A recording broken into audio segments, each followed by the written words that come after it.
talked about the stress nugget, the war nugget. The second one that we were going to talk about is peace. Personalities affecting attitude, commitment, and excellence. Now that sounds fair enough, right? Would you agree with that? Personalities, behavior styles have a lot to do with our relationships and with our day and how that all gels out. So it's TIES? It's P-E... Personalities. Personalities affecting, or personality, doesn't matter, affecting attitude, commitment, and excellence. Keith gets me. One more time? Personality affecting attitude, commitment, and excellence. Thank you. So, I've got a question for you. Police, but it should be affecting, I was gonna say that, but I didn't want to engage. No, sorry. Well, but it's an adverb. It works Could for be. peace, though. you write it down any way you want. It's your piece of paper. That'll work. Personalities affecting. All right, here we go. So, my question to you is, well, I've got some pictures of the people you work with. They're your customers. And now the only thing in showing this, what I would like to do is try to call out, if you recognize somebody in this room, do not call out names. And I'm just going to zip through these kind of fast. So, here we go. But these are the people, I'm telling you, they're in your life. You are going to know these people. Humphrey Bogart. Humphrey Bogart Gerber. That's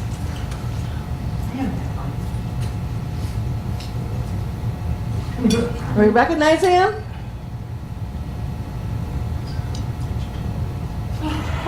These are the people of our lives. Mom. And the next one you're going to see, I think everyone in this room has run into sooner or later. Some of you might even be married to him.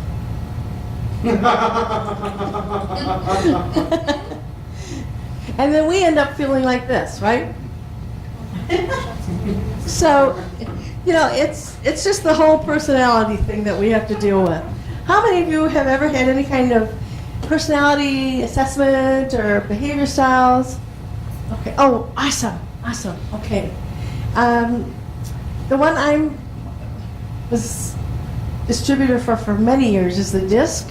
Anybody familiar with that one? Okay. All right. We're going to do a little refresher here because I know, you know, time goes by and things kind of fade, and I think it gets real important that we remind ourselves when we're dealing with customers and trying to build our business that, gee, everybody doesn't think the way we do. There are differences. So I've got a little story. It takes place back in King Arthur's time. And it's in this little village in the countryside. And 4 men were convicted of a crime. And oh my gosh, the townspeople were so excited. This was going to be a huge day. They built this big stage, and they built 4 guillotines and put on the stage. Then they had a whole crew going out in the forest, and they chopped down trees. They made logs for all these people coming into town to sit on and watch this big execution. And pretty soon the day came, and oh my gosh, crowds, people coming from all over the countryside. King Arthur himself came to see the executions. So the time came, people were sitting down, and they paraded the convicts up onto the stage. And one by one, they put them in their guillotine and latched them in. And there they were, all waiting for the big moment. And all of a sudden, the signal was given. And right away, over here, what was your name again, hon? Jessica. Jessica took a hold of the lever, and she goes, "Choo!" And they looked, nothing happened. So she did it again. "Choo!" Nothing happened. King Arthur jumps up from the front row, and he says, "Stop, stop, it's a sign from above. These men must be innocent. Release them." So one by one, they go to the guillotines, and they start letting these guys out. And they went to the first guillotine. And this is where the dominant person was. And the minute they let him out of that guillotine, This is what he did. I told you I was innocent. I'm always right. You should have listened to me in the first place. Then they went to the second guillotine. This is where the influencer is. This is your relationship person. And immediately, this is what he does. Hey, everybody, come over to my house. We're going to celebrate. Party. Then they go over to the third guillotine. And they let that person out. And this was the steady, fast, conscientious person. They're your stability people. They're all about family. And the minute they let this guy out, he goes right over here and he says, Jessica says, I just want you to know I don't hold you responsible. I know you were only doing your job. Why don't you bring your husband and come over for dinner tonight with the family? And then that left one person up on the stage. And that was the analyzer. A conscientious person. And that was, they started to let him out, and this is what he did.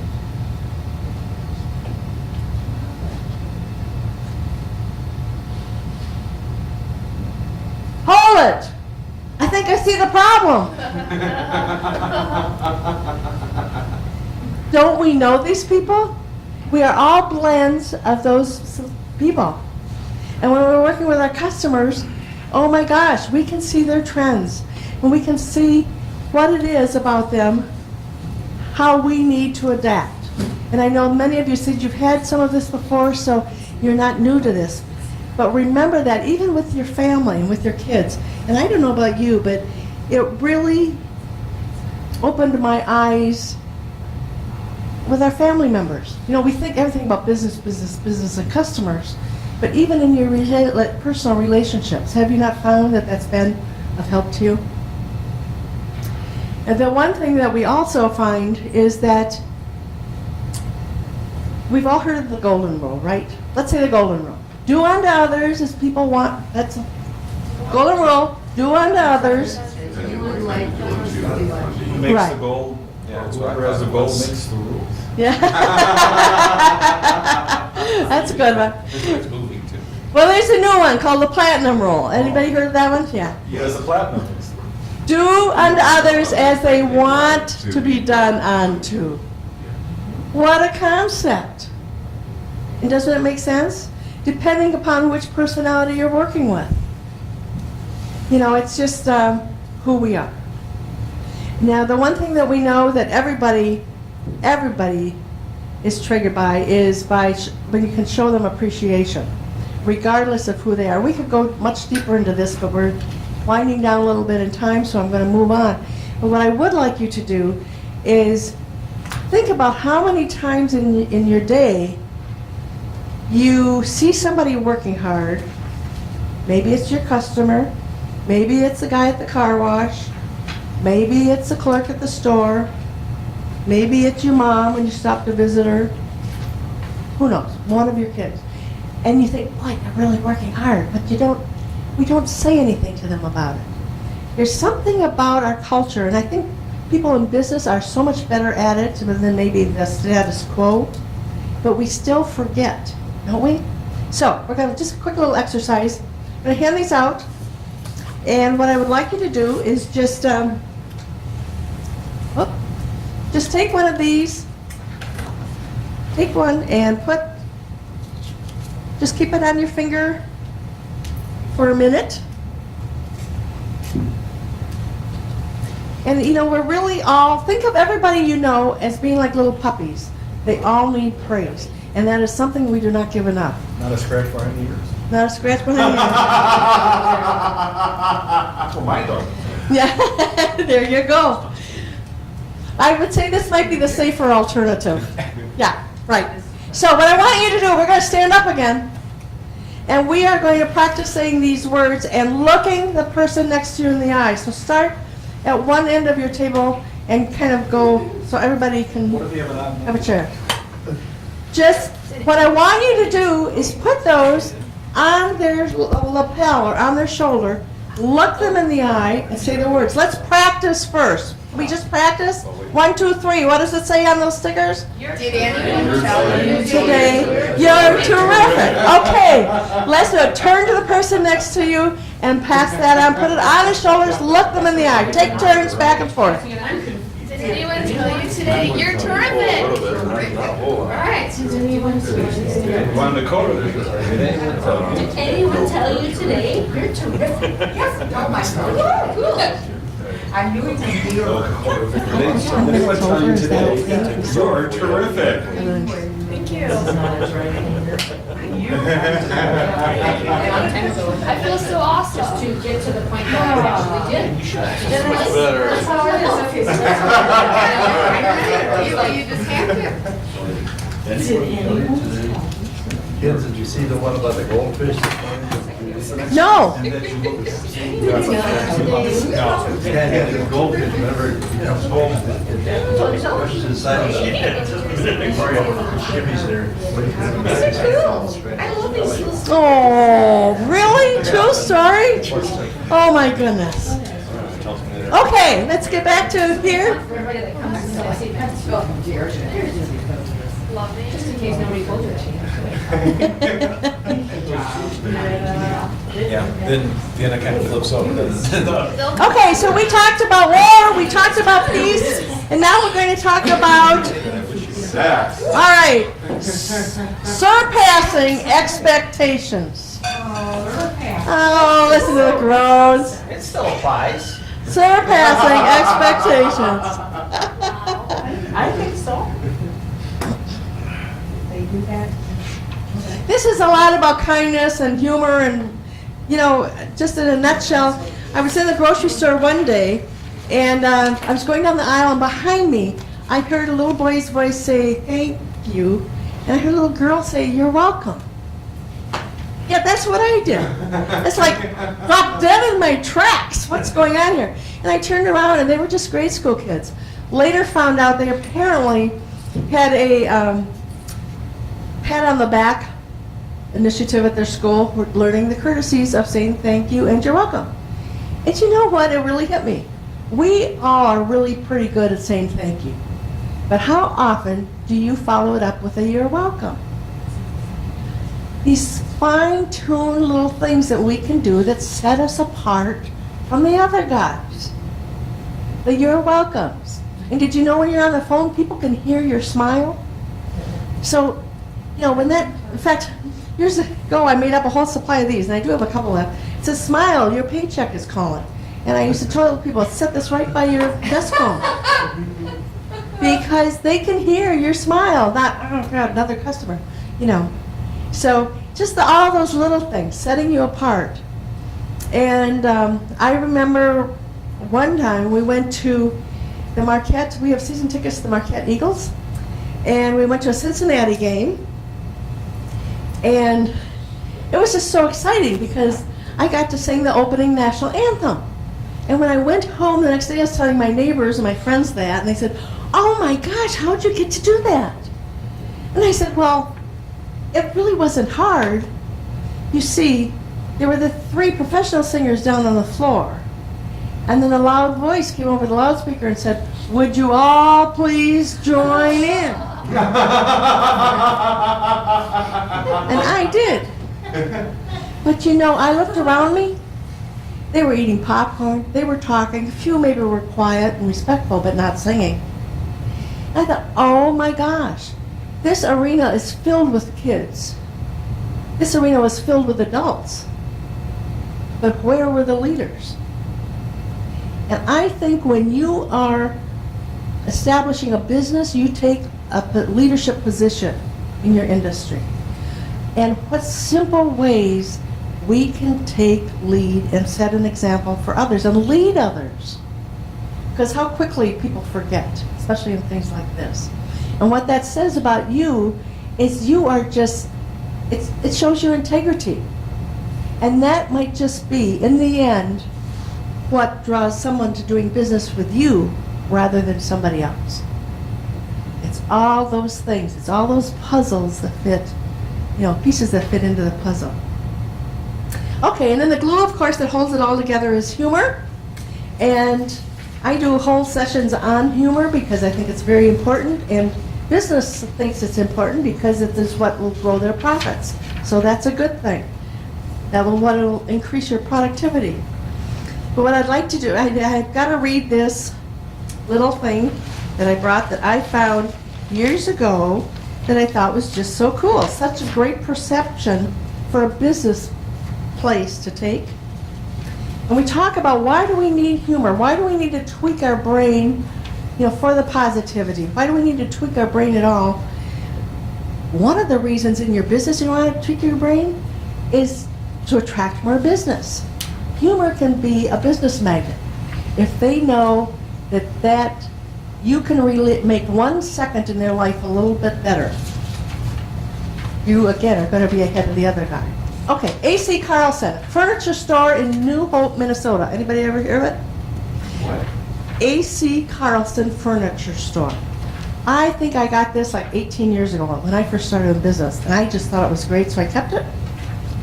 They actually had parts of this up on their marquee. I saw pictures of that, and what they did then was they print this, and at that time, they were, and they probably still are, handing it out to all their customers on cards. We have been established for over 40 years and have been pleasing and displeasing customers ever since. We have made money and lost money, suffered effects of the recessions, fire, government controls, had payers and no payers. We have been cussed and discussed, lied to, robbed, and swindled. The only reason we stay in business is to see what happens next. Isn't that good? This is how important humor is to your business. Any customer that they gave this card to, wasn't that just an immediate connection? We have to hit the emotions if we're going to have meaningful relationships. And if you're going to do that, you've got to realize that people do things for their own reasons. And they know about, a lot of these things, not paying their bills. And they identify with all of these. So tweak that humor. And we're going to have just a real quick little, if you can get your pencil out, I'm going to ask you some questions. And we're going to see how your humor is. Let's see how we rank here on our little humor scale. And what I'm going to do is I'm going to give you multiple choice. And I would like you to write down which number, 1, 2, 3, or 4, best describes you. First one. Each day I laugh out loud to myself. 1, seldom or never. 2, 2 or 3 times. 3, frequently. 4, only when I'm awake.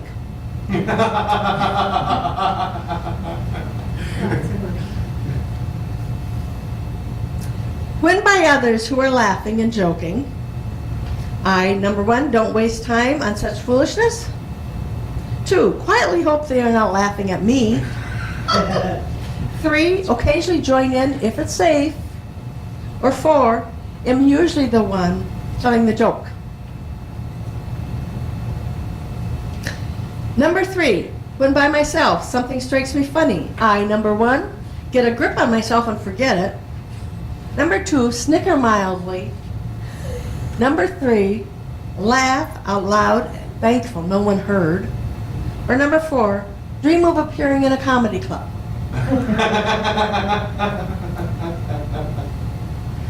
Okay, the 4th one. My buttons are popping and I can barely bend over to tie my shoes anymore. I, number 1, eat some brownies. Number 2, go on to wearing just slip-on shoes. Number 3, joke about starting a diet tomorrow. Number 4, call Weight Watchers and demand a refund. Number 5, I make people laugh. Number 1, never. Number 2, occasionally. Number 3, at least once a day. Number 4, it is normal behavior for me. And the last one, number 6, I discover I've worn 2 unmatched shoes to work. Okay, now I have to ask you, how many people here have ever done that? this. Isn't that amazing? I at the time that I did this, I thought I was the only one that ever did that, I guess. I was so embarrassed. But I asked my audiences, and there's us. I bet like a fifth of them sometimes raise their hand. It's just amazing. We're all the same. Okay. So, I discovered I wore 2 unmatched shoes to work. Number 1, skip breaks and lunch and stay at my desk. Number 2, with a red face, admit it to coworkers. Number 3, enlighten coworkers. Boy, have I got a joke for you. Or number 4, ask for a raise. Okay, total up your numbers. Forgot Yes. number 5. You're leading a new fashion statement. Say that again.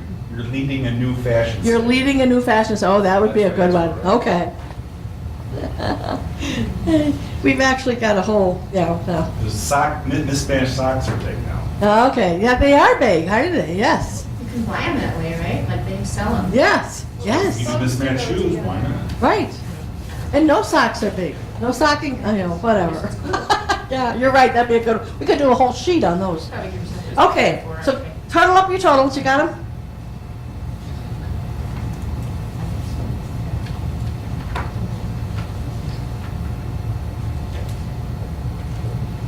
Maybe while you're doing that, I'll tell you a little story about my husband and I real quick. Talking about behavior styles. Okay, so he's like a DC, and of course I'm the IS, so, you know. Why do opposites attract? Have you ever wondered about that? Wouldn't it be nice? Positive, negative attract. Right. Okay, so we're going to be celebrating our 50th wedding anniversary this summer. I came out of the nursery and he married me.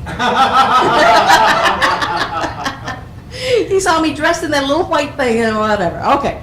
So anyway, we're married 50 years, and I gotta tell you, okay, so, and I'm not gender bashing, this is just who we are. Okay. So, I'm the lazy, did I say lazy? I'm the easygoing person. Oh, by that. The easygoing person, yeah, Freudian slip. Whereas he is Mr. Perfectionist. He's the kind of a guy that, well, like if he's watching TV and he goes to the refrigerator, he starts cleaning it out. And now I ask you, where do you put the green moldy stuff when you clean it out? He must be one too. Yeah, he's laughing at it. Cleaning it out. Don't you throw it away? No, he lines it up on the counter. All that old rancid stuff, like badges to his perfection, or else it's evidence of my imperfection. I don't know. But you know, if you were to go past our bathroom in mid-morning and you see that goober of toothpaste in the sink, I know it's mine. You would never leave something like that. You know, just those kinds of things. We moved into our house, and it needed painting on the outside. And I thought, oh my gosh, this is going to be so fun. We can do this as a team. Right. So, we went out and we painted that whole first day. And then the second day, I got kind of stuck in the house doing some things for a while. And when I went out to join him and start painting again, I couldn't find him anywhere. Until I walked around the house to the section that I had painted the day before. Had streaks, he said. He painted it all over. Needless to say, it's not a team sport at our house anymore. So that's just the way that is. And I remember one day, he's a fishing guide, and he wanted me to go fishing. He wanted the kids to come and us to go, and not something I normally would do, but it was river fishing up at the Dells. Anybody ever done that? Big currents in the spring. Okay. And I said, sure, I'll go. And we asked my 12-year-old son at that time, and he says, no, I don't want to go. I go, well, why doesn't he want to go? No. Anyway, so we went. Oh my gosh, this really was the first time I had gone river fishing with him. And there's something about the way you throw your line in that so it doesn't go over other people's lines. And there's certain ways to throw in anchors that apparently I had trouble catching on to. And he lost his favorite hat when blowing down the river. It was a real windy. We came around the corner and it was just at snags. Thank God, finally the day was over and we're at the launch, pulling, you know, he's down the boat. I go up, brought the truck, or it was the car actually, And he tells me to put the minnow bucket in the back seat of the car.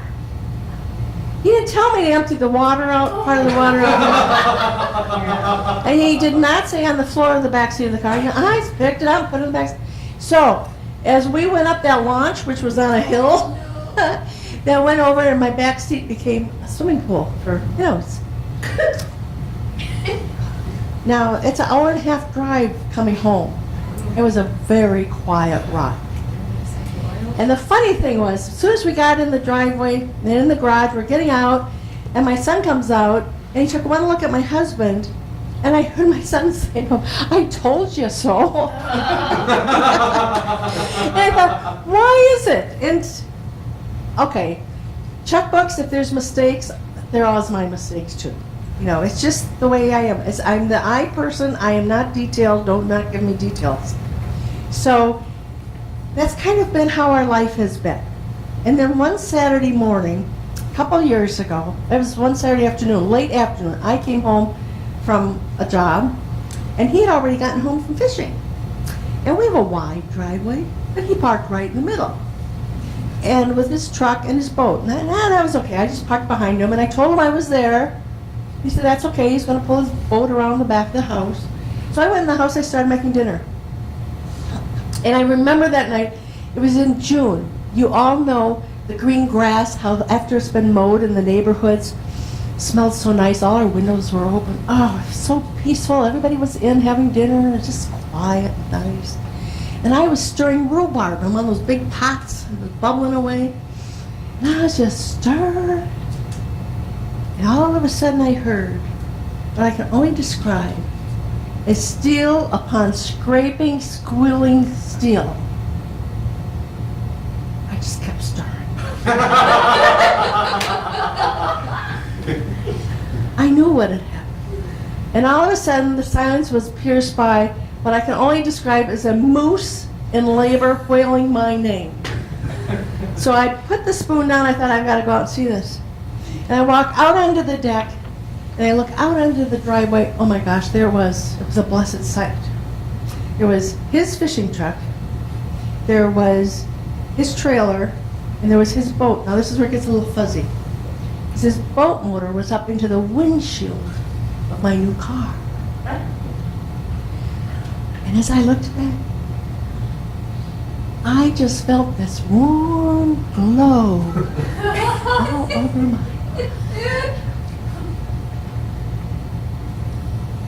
You know, we all have different definitions for this. But I knew what mine was. Anyway, so I went out there, and he was saying, "Oh my God, look what I did. How could I do this? I've never done anything like this in my life. Why aren't you yelling at me? Why aren't you mad at me?" Kidding me? I had just experienced true marital bliss. So anyway, I am convinced that one of the reasons we're going to see 50 this year is because somehow one of us tries to keep laughing when the other one is, you know, we try to work it out. And it works. It can create miracles because it's one of the wonderful tools we've been given to help us on our journey. So I encourage you to think about how you can tweak your humor. It's really the way you look at things. It's not telling jokes all the time. I'm sure that can be part of it, but humor is more a perspective on life. So tweak it to work for you.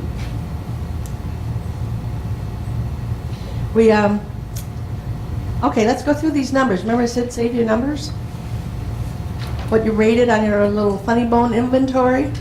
By the way, one of my special reports is a humor lab on, it's great if you want to take it home, work with your wife, or do it yourself or whatever, but how to work on increasing your humor. Okay, scoring your funny bone inventory we just took. If your score is less than 10, you are suffering from humor malnutrition. Somebody probably told you to get serious and grow up, and you did it. You need to try to find humor in everyday events. First, convince yourself that humor is an accepted behavior. Laughter is a good thing. You might want to try to start by making a humor daily diary. How many ways did you use humor today? If your score is 11 to 15, you sometimes have a good laugh, but your life lacks humor regularity. You are able to express humor when you feel good. Your challenge now is to use humor. Oh, and this is the hard part. When things make you feel uncomfortable, angry, or upset. If your score is 16 to 19, you are humorously healthy. Not only do you live not only do you live life with humor and benefit from it, you also probably make other people's lives more enjoyable. You should become an example for those around you who need to reap the benefits of humor but don't know how to do it. If your score is 20 to 24, Yes! you are one silly person. Keep it up. You are inspiration for those around you. Okay, so, did anybody have 24? I David? had 20. You're 20, okay. Anybody have 23? 22? Ooh, we have two 22s. Oh, I'm sorry. How do we do one? Two 22s. Okay. That's what she thinks. And anybody have a 21? 22. And a 21. The 21 and the 22s, would you please come on up here? You're funny. Ooh, you get to shake the hoop? No, you get to pick a nose. Oh, you get to funny nose. You get to pick your nose. Oh, here. Oh, cheers. What do you think? No. I was thinking the pig for you, kid. What do you think? Oh, say that. I'll be That's what I say to somebody when you pick on them, so it feels so bad. I feel- Okay, now you have to stand up here and put them on. Okay, do you mind if I say it? Oh, no. I really, I just realized that there was a two. Nice line. Nice line. Can we do a nice line here? Sure. Yeah, there, you've got to take that one. There you go. Just say funny things. Come on, okay. Now this is the deal. This is the deal. Really need your help here. Okay. Everybody should have a humor kit of some kind. Now imagine being in your car. Okay, we're riding in your car. You're going to your meeting. Hands on your steering wheel. Going to your meeting. Okay, going to your meeting. Uh-oh, traffic jam. Put your foot on the brake. And there you sit.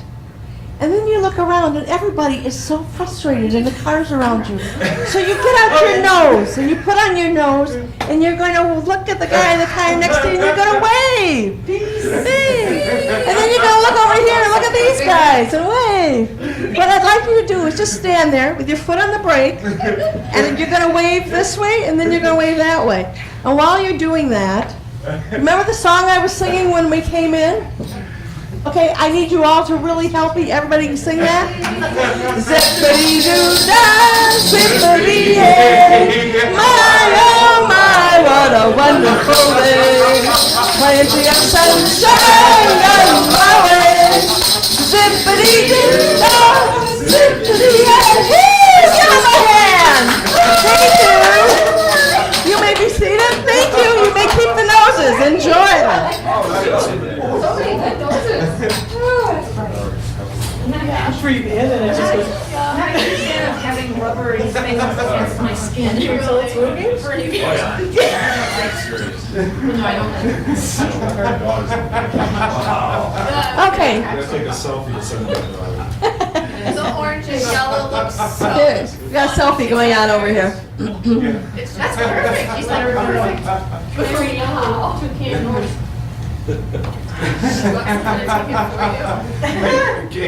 Otherwise, it's not a selfie. Yeah, we could do a group selfie. Actually, you know what, ladies and gentlemen, I think I've got enough here for a nose for everybody to have. So come see, we'll do a group selfie before everybody leaves. How would that be? That would be good. Yeah, show everybody what a high-class professional outfit. Yes, right. Oh, I love it. Okay, so we talked about, you know, I encourage you to, of course, use humor in your business, because I think so many people are uptight. They want their time with you to make them feel better when they leave than they felt when they came. Yeah. And yes, you're going to solve their problems, but there's so much more that you can do with them. So, we talked about stress, we talked about personalities, we talked about surpassing expectations. Mark Twain once said, "The greatest desire of humans is to be remarkable." So my challenge to you is to be remarkable. Take some of the things we learned today.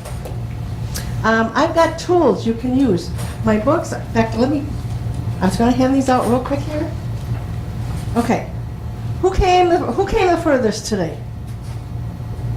Who came 20 miles?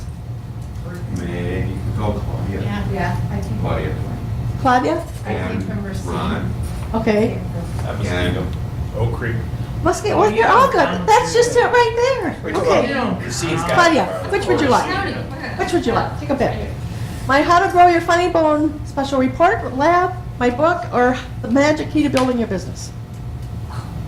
There you go. All right, okay. Yes. And then there was two over here, right? Miss King, Maggie? Maggie. Report, please. All right, there you go. Okay. And Magic Key, both of you, you can come up and get one. I've got another one up there. Hold that. You betcha. You betcha. Perfect. I do a lot of conference speaking, so if you're belong to any associations, I pay for referrals for booked engagements. So let me know. And I guess that's it. Unless somebody has some questions, I challenge you to be remarkable, master your stress, turn your gripes to goals, master your relationships, let people know you care, and master the art of surpassing expectations. Spread love and laughter everywhere. Thank you all.